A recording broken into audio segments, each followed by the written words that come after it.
Sa është e pastër zemra, sa ku i kushtojmë zemrës tonë, përmirësimit të zemrës, flakjes së veseve të këqija, nga sa Allahu xhallahu çka tha, qad aflaha man zakkaha wa qad khaba man dassaha.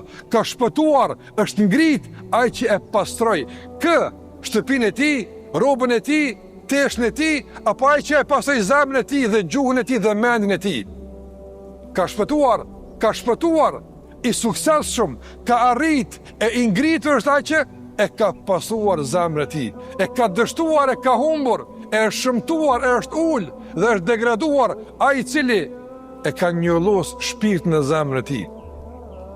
Sa ka situata të ndrozur ku njeriu në dukjen e jashtme duket shumë elegant, duket i parfumosur me erë të mirë, me tesha të shtrajta të mira, apo dhe kjo është ajo pjesa e tij prezantuese për atë të tjerëve.